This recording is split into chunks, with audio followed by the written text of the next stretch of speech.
안녕하세요. 하루하루 소리를 담다 하소담이에요. 하소담 가족 여러분, 잘 지내셨죠? 오늘 저는 김용택 시인의 강연이 있어서 잠시 다녀왔습니다. 큰 울림을 받은 말이 있었는데요. 여러분에게 전해주고 싶었어요. 어제와 같은 오늘을 살지 마라. 어제의 일은 어제 다 마무리하고 똑같은 내일을 살지 말아라 라고 말씀하셨는데요. 유난히 저에게 큰 울림이 되었던 강연이었습니다. 좋았어요. 여러분도 한 번씩 그런 강연, 다른 사람의 삶을 들여다보는 강연을 한 번씩 가보시기를 추천드립니다. 또 때로는 이렇게 소설을 통해서 다른 사람의 삶을 들여다볼 수 있으니까요. 하소담의 소설을 많이 사랑해 주세요. 그 말이 하고 싶었습니다. 네, 오늘은 유해숙 작가님의 소설 한 편 더 소개해 드리겠습니다. 소설집 장미 주유소에 실린 명문 아파트 준비했습니다. 작가님은 2000년 작가세계 신인 문학상의 단편소설 명문 아파트가 당선되어 작품 활동을 시작하셨고요. 2005년 첫 소설집인 장미 주유소를 출간하셨습니다. 그리고 안개소리로 제2회 청각문학상 대상을 수상하셨습니다. 2022년에는 두 번째 소설집인 밤의 가스파르를 출간하셨는데요. 명문 아파트는 인간의 끝없는 허영심으로 수많은 가짜들을 양산하는 세태를 이야기하고 있습니다. 소설의 주인공인 용자는 명문 아파트 입성을 꿈꾸며 부동산에 찾아갑니다. 자, 어떤 이야기일까요? 지금부터 낭독 시작할게요. 구독과 좋아요는 하소담에게 큰 사랑으로 돌아옵니다. 끝까지 함께 해주세요.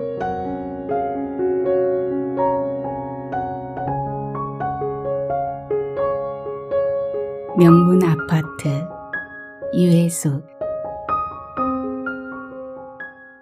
낙원 부동산의 유리문을 밀고 들어온 여자는 검정 레이스 장갑에 재기 새는 샤넬풍의 하얀 헝겊 장미를 달고 있었다. 어서 오세요. 무얼 찾으십니까? 정달분 여사는 이 비수기에 웬 손님인가 하고 반색을 하면서 좀 전까지 더위에 한없이 늘어져 있던 뚱뚱한 몸을 의자에서 벌떡 일으켰다. 좀 큰 평수로 한 40평대의 좋은 매물이 있습니까? 여자의 얇은 입술이 열리며 큰 평수라는 말에 유난히 힘을 주었다. 예, 잘 오셨습니다. 저희 부동산은 평형별로 좋은 물건을 골고루 갖추고 있으며 내부 수리 상태나 융자 관계, 원하시는 모든 조건이 구비되어 있습니다. 정 여사가 앵무새처럼 인사말을 늘어놓는 사이에 여자는 재빨리 빈자리를 찾아 무릎을 포개 앉았다. 여자는 이곳이 처음이 모양이었다. 이 명문 아파트는 3000세대 가운데 3분의 2에 해당하는 2000세대가 68평이고 그 나머지는 전부 43평이었다. 여자가 모자를 쓴 것까지는 그런대로 봐줄만 했다. 그러나 온통 여자를 휘감고 있는 상표는 버버리며 베르사체며 구찌며 페라가모며 한마디로 해외 명품의 전시장이었다. 여자는 키가 작고 말랐으며 옴파악한 눈에 유난히 까만 눈동자가 인상적이었다. 게다가 흔히 지적이고 까다로운 사람들에게서 볼 수 있는 함부로 느낌을 드러내지 않는 그런 눈빛을 가지고 있었다. 그러나 외모와는 전혀 어울리지 않게 탁하고 갈라진 목소리 때문에 여자를 평가하는 기준에 약간 혼란이 일어나는 것도 사실이었다. 정 여사는 이 바닥 생활이 13년째였다. 31살에 혼자 된 뒤로 공단 부근의 월세방만 전문으로 취급하는 부동산의 중개 보조원으로 시작해서 지금의 자리에 오기까지는 전적으로 타고난 입심과 눈치 덕분이었다. 어깨너머로 하나하나 익힌 용어는 이젠 전문가 뺨치게 유창했으며 소환도 대단했다. 남동생의 자격증이 유일하게 합법적인 간판이었지만 남동생은 그린벨트나 임야 휴양지 등을 전문으로 취급하기 때문에 늘 지방이나 섬에서 보내는 날이 많았다. 저는 정신 작업을 하는 사람이기 때문에 무엇보다 아파트의 전망을 중요하게 생각해요. 여자가 아주 소박한 조건이라는 듯이 꺼낸 말인즉 요즘은 누구나가 가장 먼저 내세우는 조건일 뿐이었다. 정 여사는 자신의 경험에 비추어 보아 고객에 대한 호칭이야말로 일의 성사에 중요한 변수로 작용할 때가 많다는 사실을 알고 있었다. 대부분의 호칭은 사모님, 사장님으로 통하지만 직업을 미리 넌지시 기뜸해 주거나 고객 쪽에서 특별히 강조하는 부분이 있는 경우에는 박사님이니 선생님이니 교수님이니 하는 호칭도 적절히 사용해야 했다. 망사 모자를 날아갈 듯이 쓰고 정신 작업의 종사자임을 강조하는 이 여자의 직업은 아무래도 작가나 화가 쪽이 분명해 보였다. 그런 직업을 가진 여자들의 특징은 남편의 후광을 전혀 내세우지 않으면서 반드시 자신의 일을 먼저 강조했다. 이 여자 역시 이야기를 몇 마디 나누는 사이에 무엇이라고 딱히 말할 수 없는 어떤 예술적인 분위기를 풍기는 것이 사실이었다. 정신작업이야말로 바로 창조적이며 예술적인 분야가 아니던가. 정 여사는 정신작업이라는 말만 들어도 자기도 모르게 주눅이 들었다.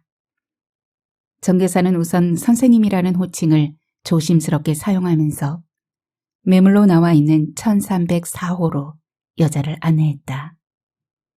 3000세대가 밀집해 있다 보니 단지만 해도 별의별 일이 다 생기게 마련이었다. 부도가 나서 경매로 넘어가는 집, 이혼으로 인해 급매로 나온 집, 그리고 병사나 자살한 집의 물건도 슬그머니 매물에 끼어들었다. 사람들은 남의 불행에 대해서 비교적 쉽게 잊어버리고 잘 적응하는 것 같았다.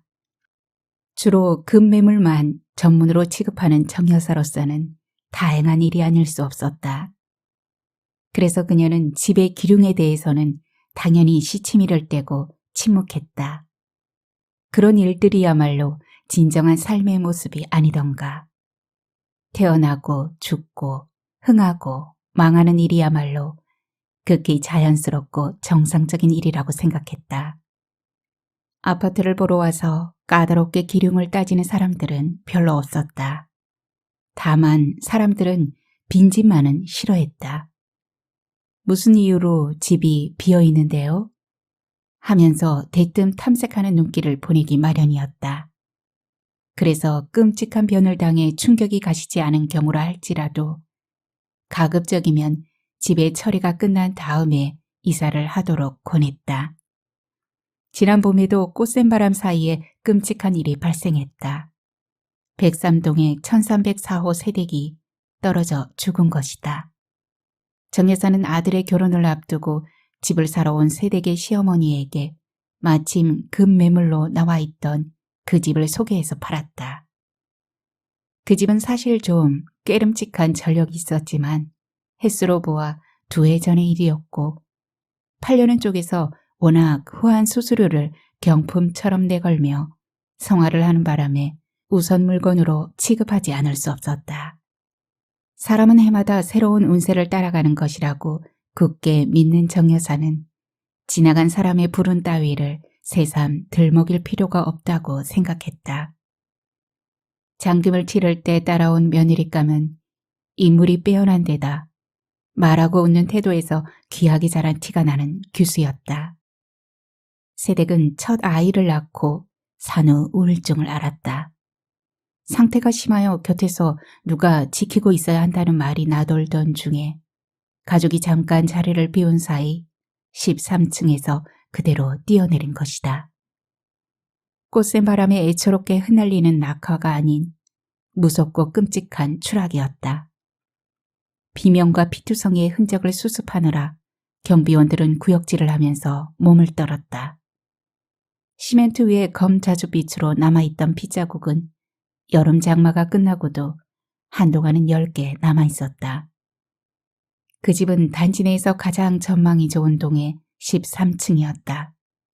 가까운 숲과 아득한 산성, 멀리 강처럼 기다랗게 흐르며 반짝이는 원경은 시중에서 보기 드문 풍광이었다. 물론 그것은 강이 아니라 보상금을 노리고 땅 주인들이 쳐놓은 수많은 비닐하우스의 행렬이었다. 어쨌거나 전망 하나는 끝내주는 집이었다. 이사는 빠를수록 좋아요. 가능하면 이달 중에 이사를 했으면 해요. 뒤따라오던 여자는 독촉까지 했다.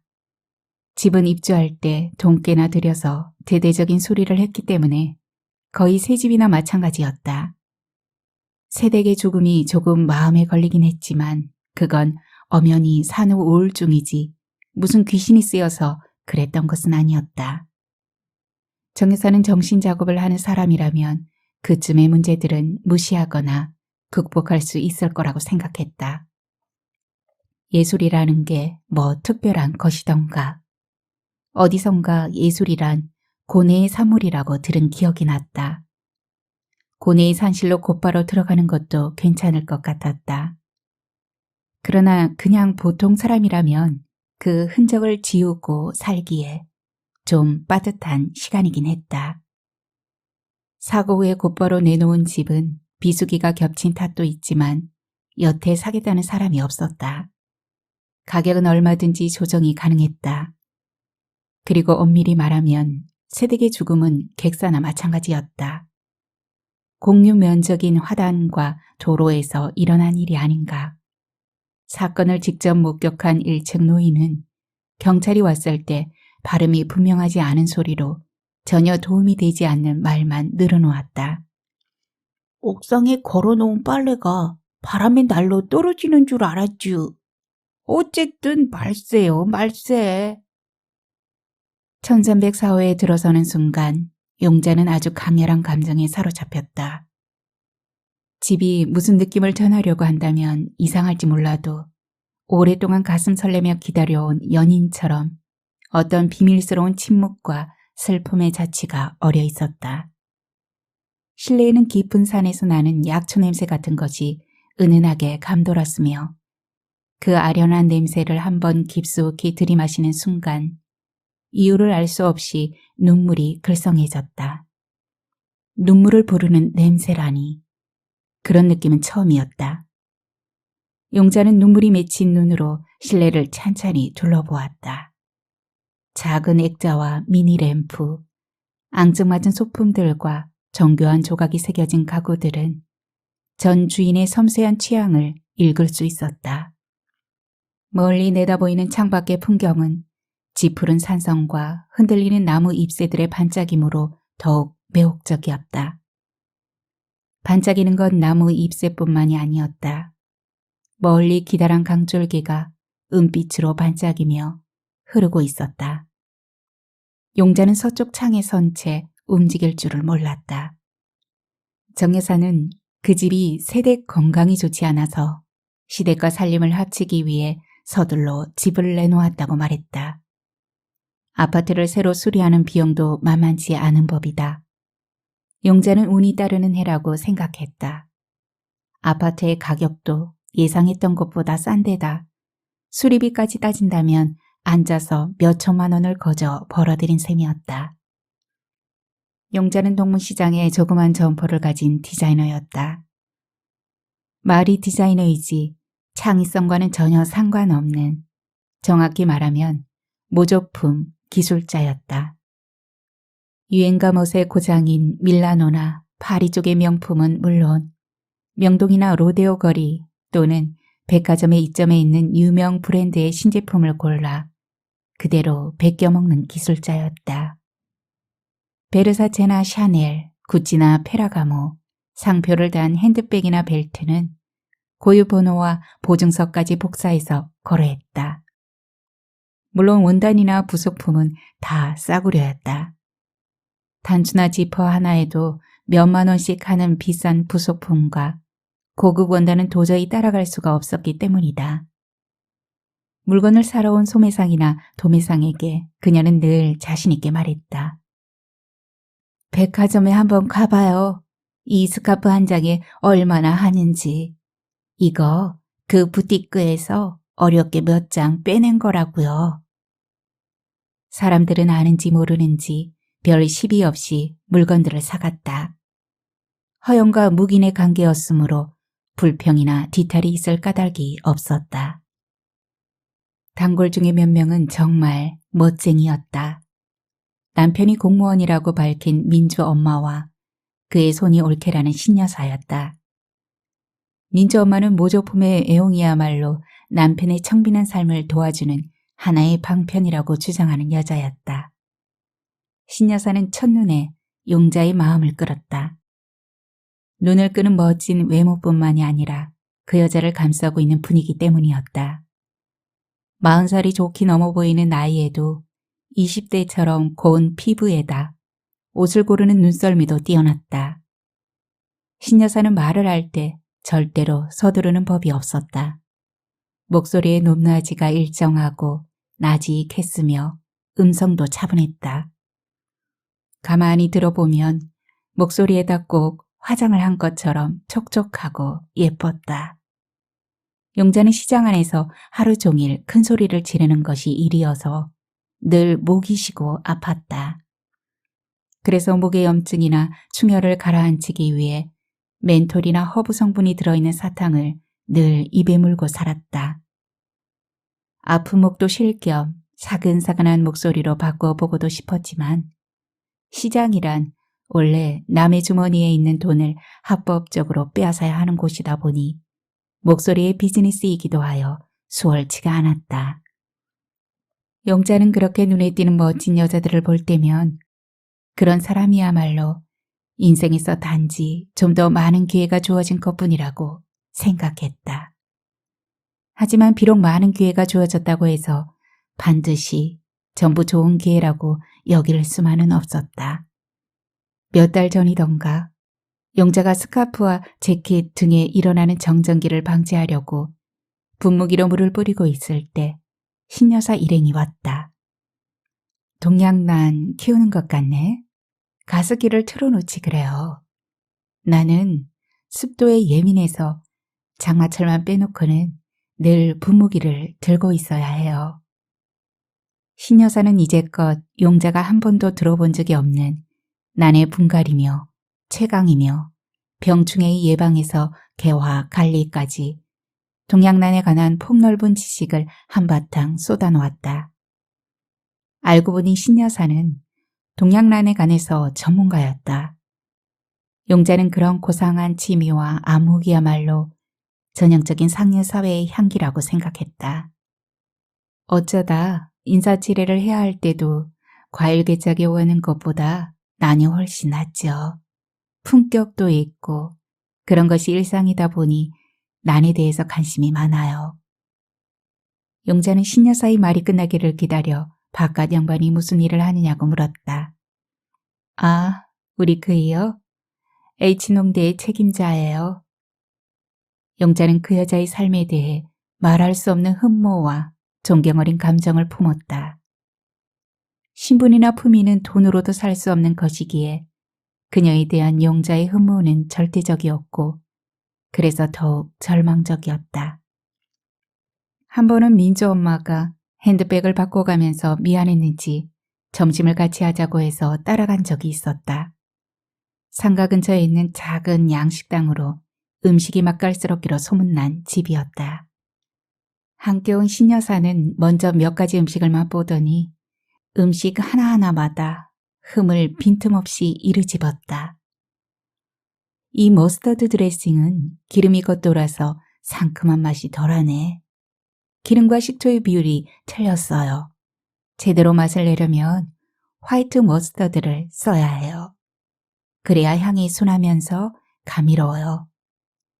이 스테이크 소스는 색깔에서 벌써 완성도가 떨어져요. 다갈색으로 눕게 볶아서 갈색으로 우려내야 하죠. 이건 마요네즈 같은데요. 용자는 샐러드를 한 입 우겨 넣으면서 아는 척을 했다. 아, 그건 타르타르 소스라고 약간 변형된 거죠. 마요네즈에다 양파, 오이, 파슬리, 피클, 삶은 달걀을 잘게 썰어 놓고 레몬즙을 섞은 거예요. 서양 요리에 있어서 소스는 대단히 중요해요. 재료가 지닌 맛을 살리고 개성을 부여하며 다른 음식과 멋진 조화를 이루죠. 말하자면 속궁합 같은 것이죠. 신여사는 서양 요리에 관해서도 깊은 안목이 있었는데 특히 소스를 곁들이는 요리에 일가견이 있었다. 용자는 주눅이 들어서 나중에는 음식 맛도 제대로 모를 지경이었다. 식사를 마친 신여사는 용자에게 사는 곳이 어디냐고 물었다.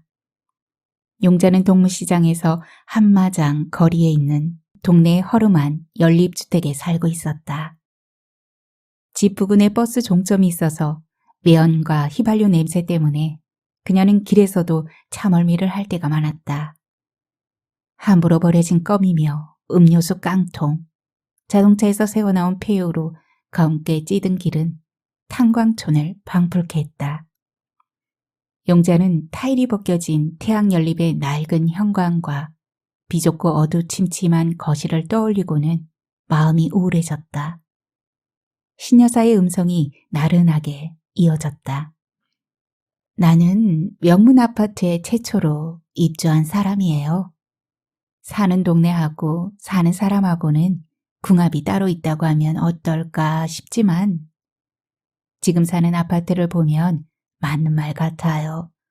뭐랄까요? 체형에 꼭 맞는 속옷이나 피부에 잘 맞는 화장품 같다고 할까?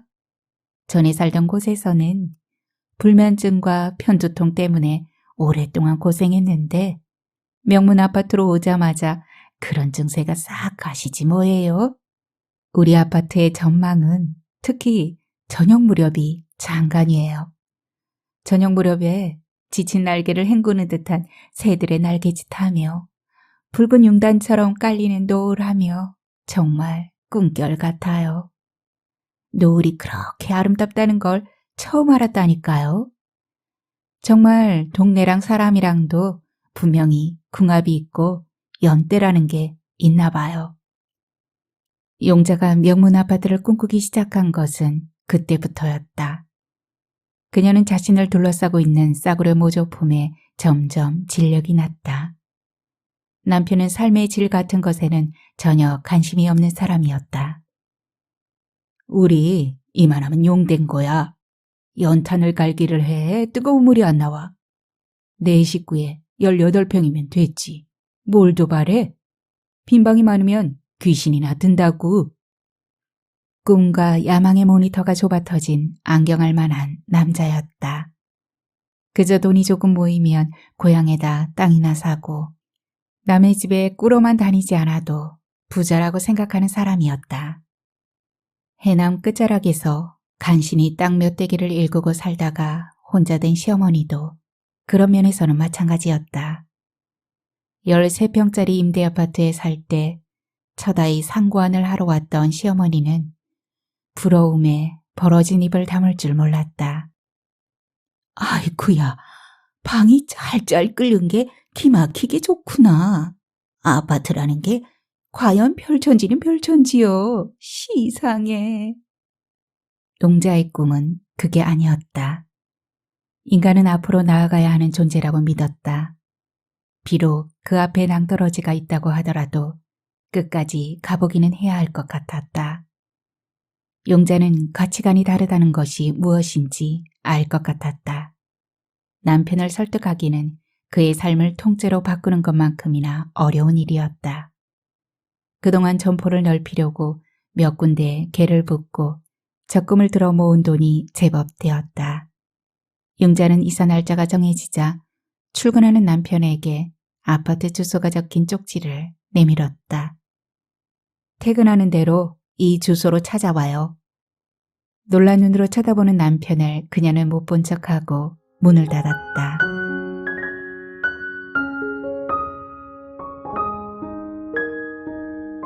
아파트 하단에 물을 주고 있던 노인은 짧게 자른 흰머리에 천진한 표정을 지닌 할머니였다. 용자는 13층에 새로 이사 온 사람이라고 인사를 했다. 노인은 못 알아들었는지 처음에는 아무 대답이 없더니 용자가 계속 쳐다보자 놀러 와요. 밤에 여기 의자에 앉아 있으면 제법 시원하다우 하면서 웃음을 지었다. 아파트의 한 벽면은 베란다를 넓게 터서 통유리로 마감했기 때문에 창은 막힌 곳 하나 없이 시원하게 트여 있었다. 창이 트여 있어도 앞에 버티고 있는 것이 고작 회색의 콘크리트였다면 창은 그냥 투명한 벽에 불과했을 것이다. 아침과 저녁 하늘의 변화와 평화로운 풍경들, 창을 통해 코와 살에 닿는 공기는 더욱 달콤하고 부드러운 것 같았다.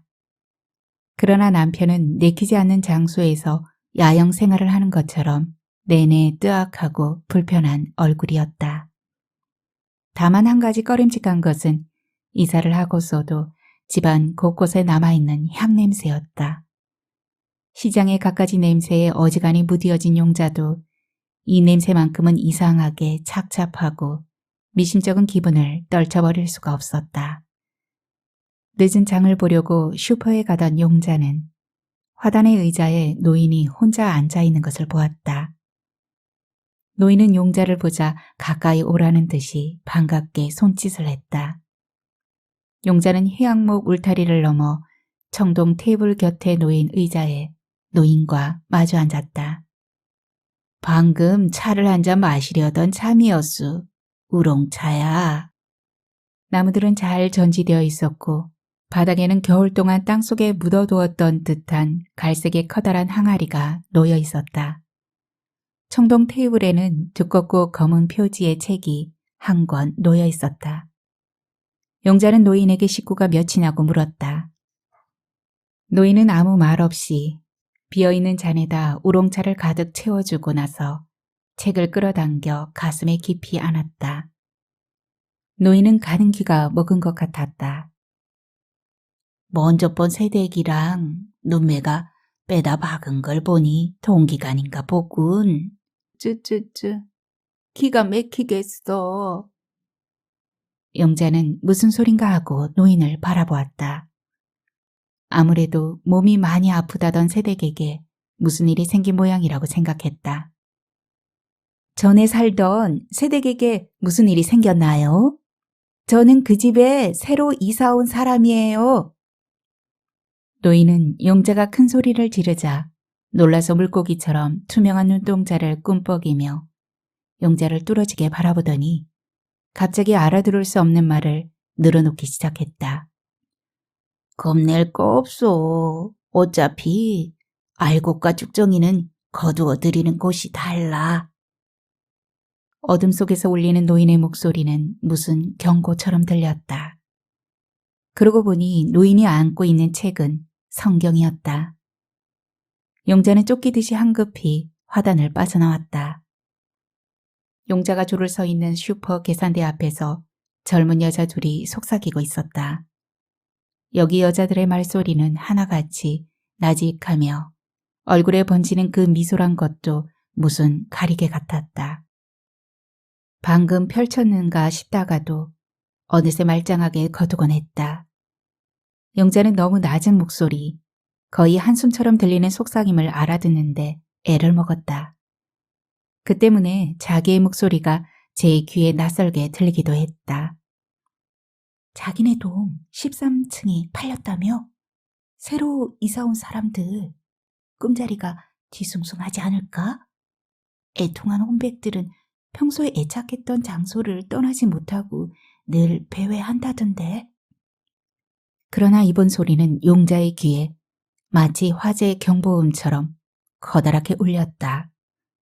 가슴이 마구 뛰면서 등덜미에 찬물을 뒤집어 쓴 것처럼 오싹해졌다. 거실과 베란다에까지 짙게 밴 향냄새, 노인의 경고와 여자들의 수군거림. 갑자기 모든 것이 한꺼번에 퍼즐처럼 맞추어져 모습을 드러냈다.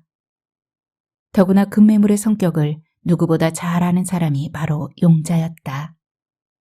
싼게 비지덕이라는 말이 있듯이 그녀 또한 가끔씩 사은행사라는 명목으로 헐값에 물건을 팔 때가 있었는데 하자가 발생한 품목에 한해서였다. 염색이 쉽게 빠지는 가죽 제품이나 원단의 불량으로 세탁시에 문제가 생기는 의류 등이 여기에 속했다. 물론 그렇게 헐값에 파는 물건은 절대 환불이나 교환이 없는 것이 특징이었다. 용자는 정신이 아득해졌다. 비명 횡사한 집이 분명했다.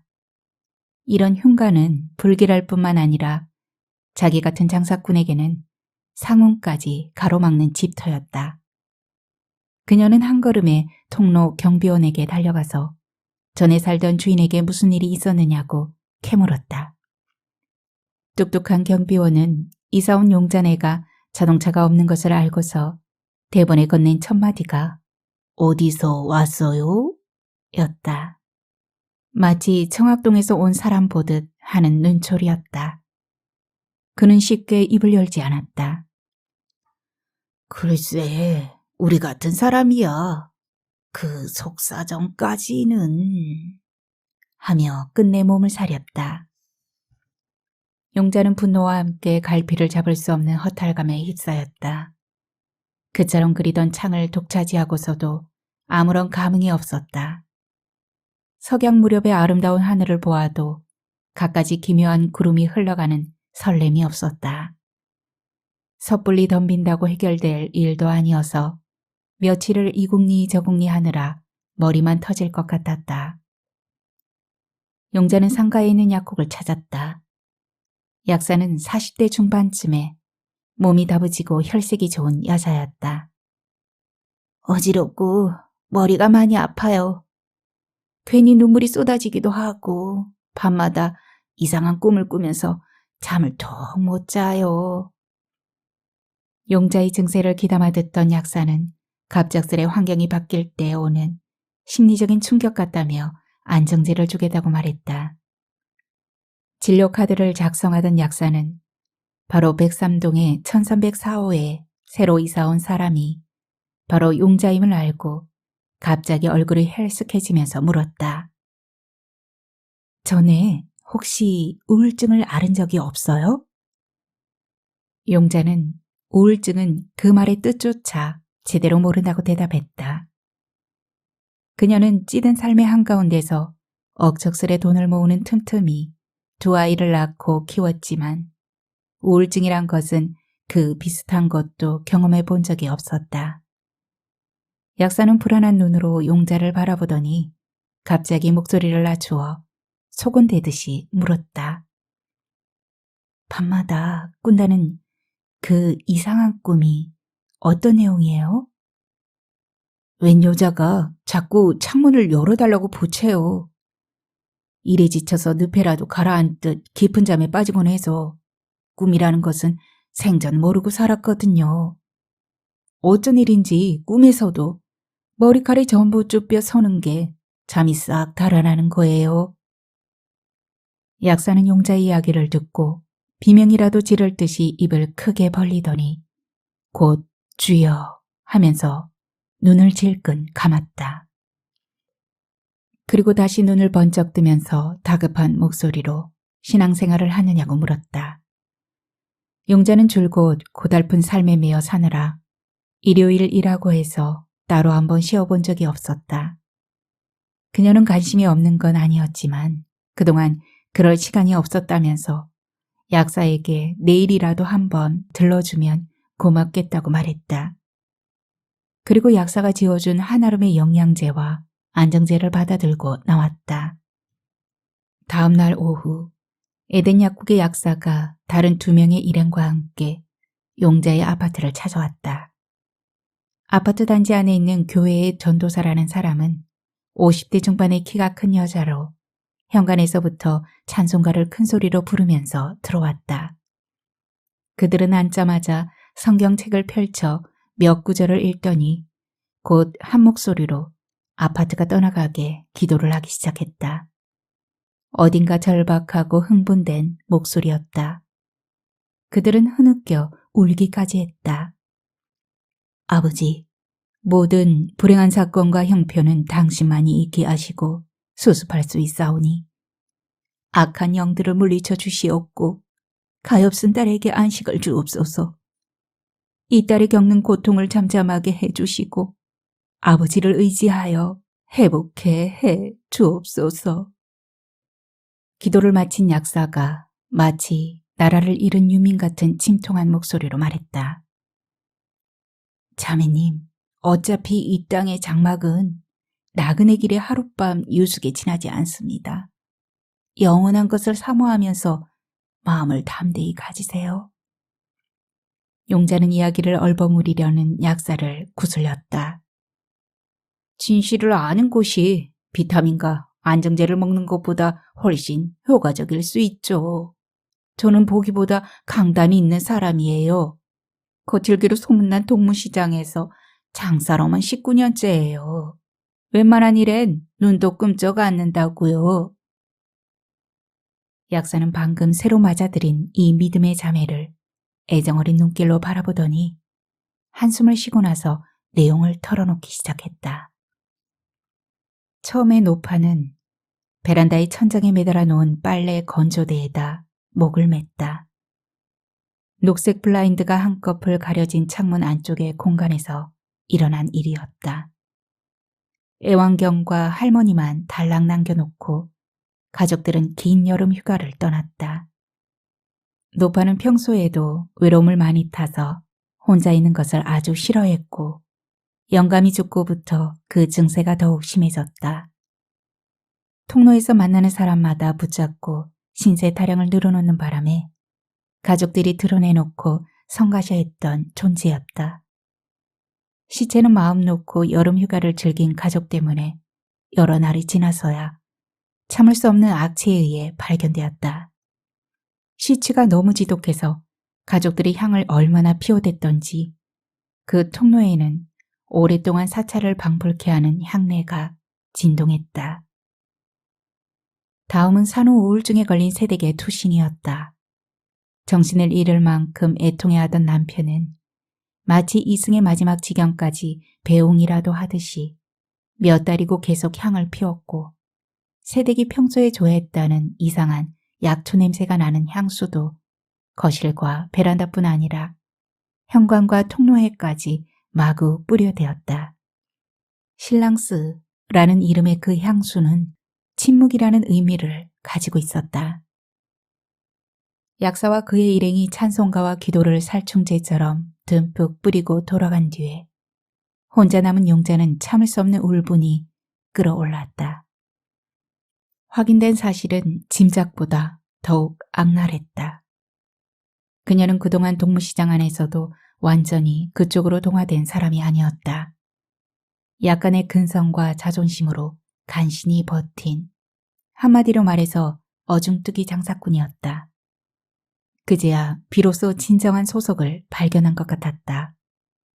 시장에서 19년간 잔뼈가 굵은 장사치와 명문 아파트의 부동산 중개인 따위는 결코 맞수가 될 수 없었다. 나무도 풍토가 다르면 박힌 옹이가 다른 것이다. 그리고 무엇보다도 체면과 평판이 걸린 시비일수록 결론이 뻔했다. 모든 것을 던져버린 다음에야 겁날 것이 없는 법이었다.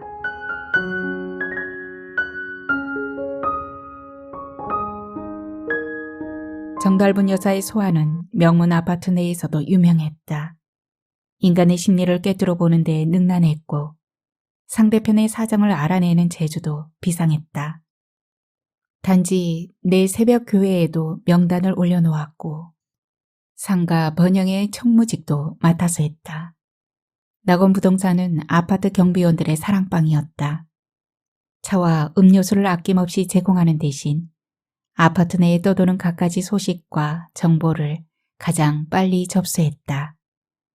매도인과 매수인의 공방이 치열해서 쌍방 안의 장시간의 설득이 필요할 경우에도 밀치고 당기는 방법이 따로 있었다. 사모님, 그 가격은 말도 안 돼.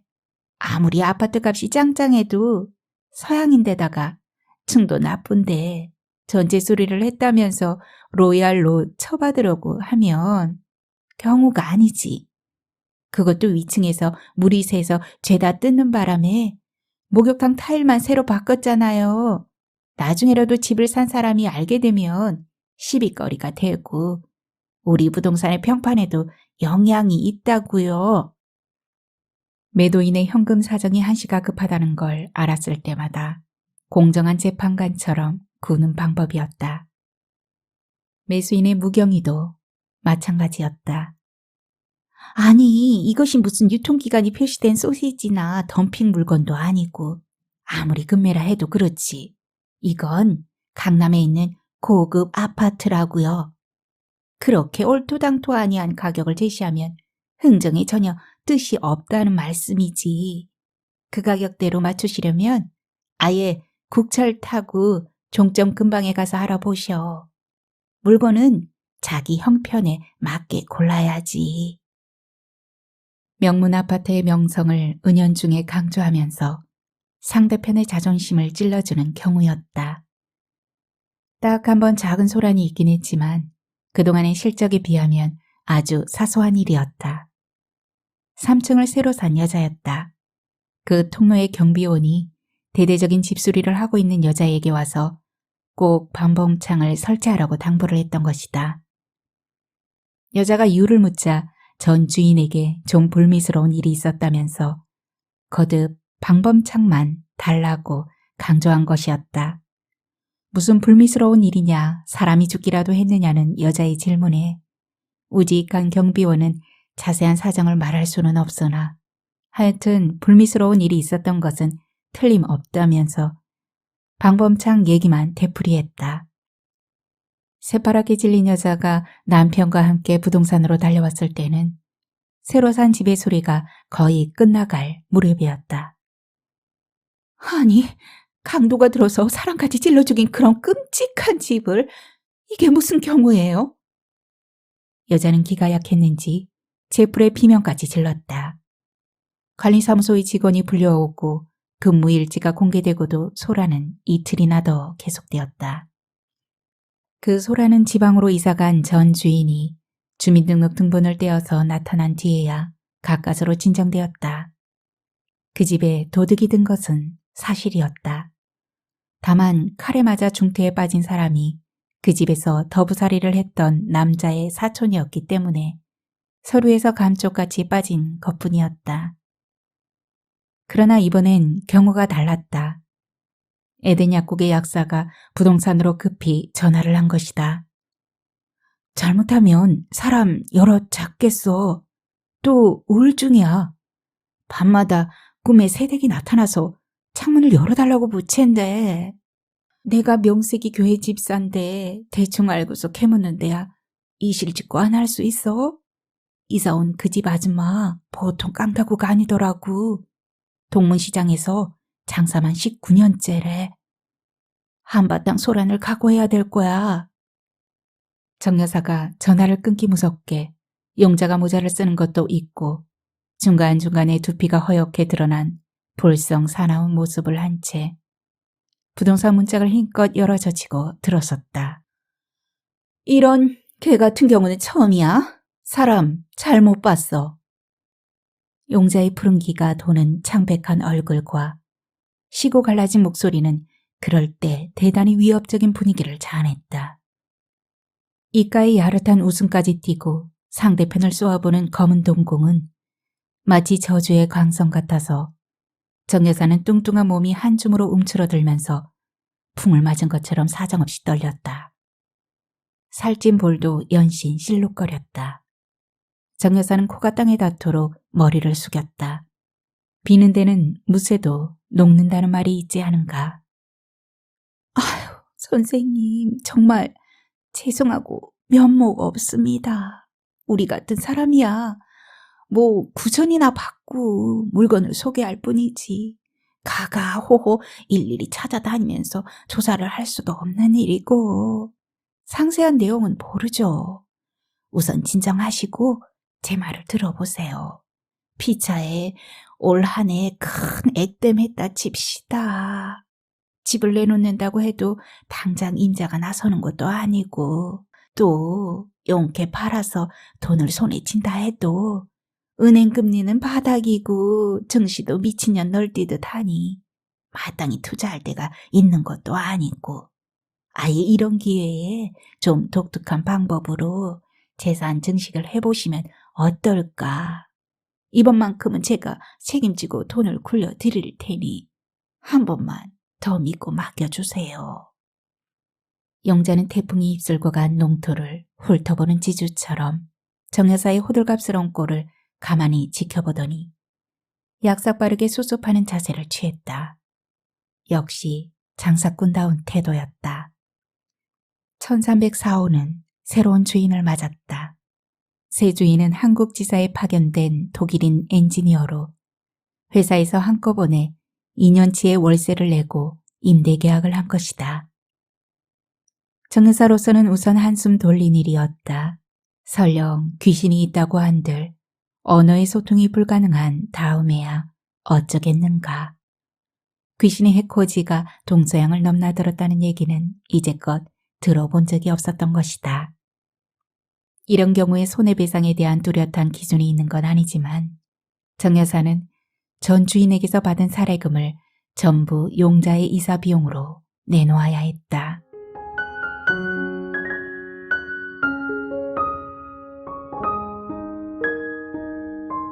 용자는 이사하는 날 아침에 에덴 약국에 들렀다.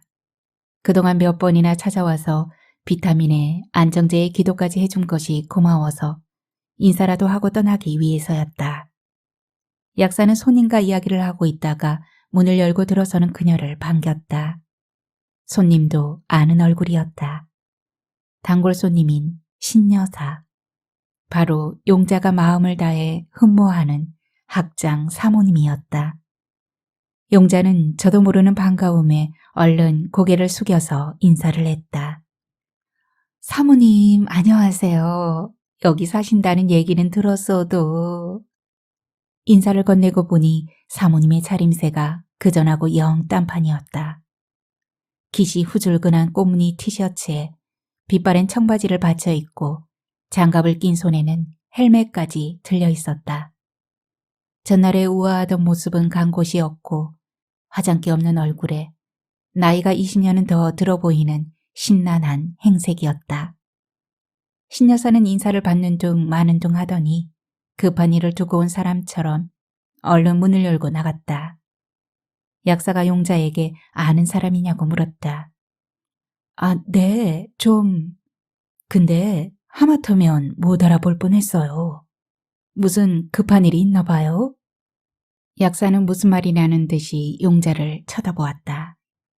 그 아줌마야 항상 바쁘죠. 꽃가게까지 새로 냈으니까요.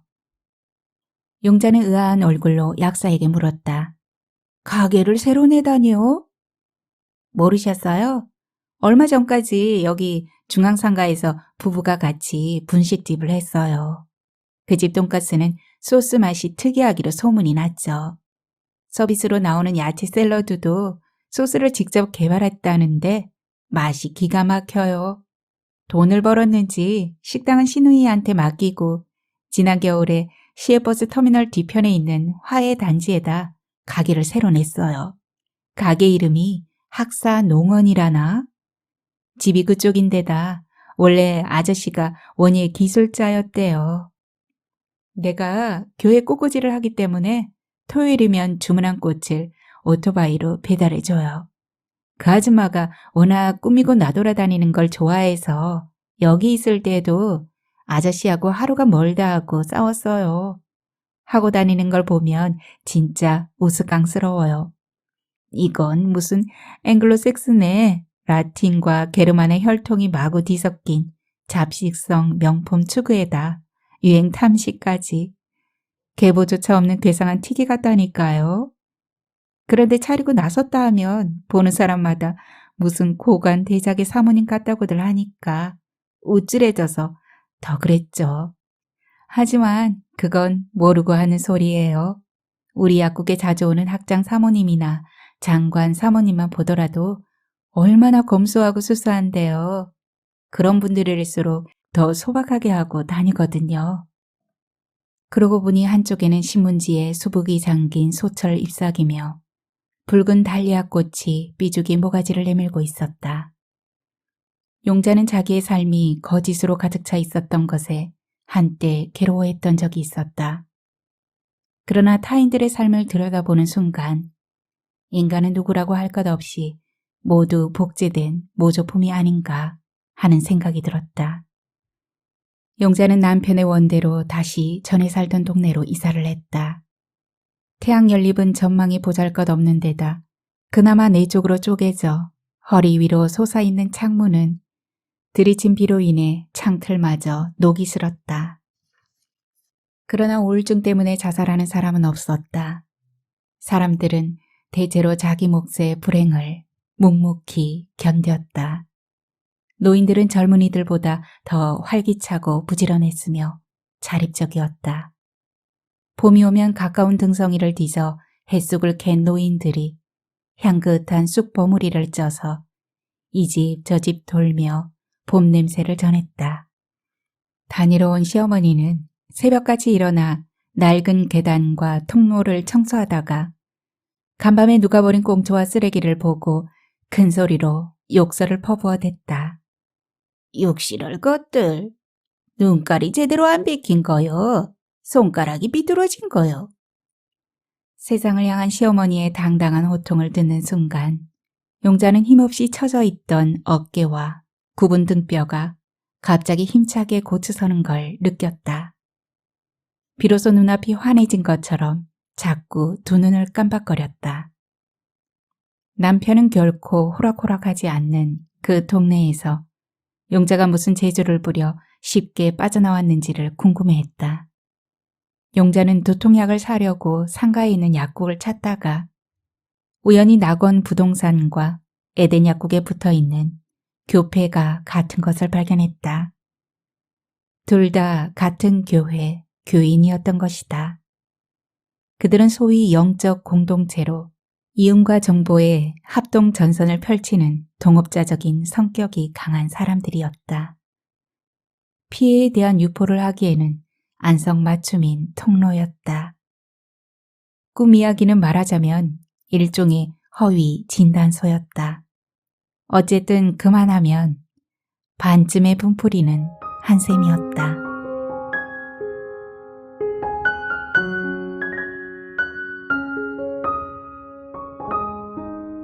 오늘의 소설은 여기까지입니다. 주인공 용자가 깨달은 것은 역시 분수에 맞게 살아야겠다는 것이었을까요? 자신의 욕망이 결국은 자신의 것이 아니었다는 사실을 알게 되고 허영심에 사로잡힌 왜곡된 사회의 욕망임을 알게 되었다는 것이 더 중요하다라고 이 소설을 통해서 작가는 이야기합니다.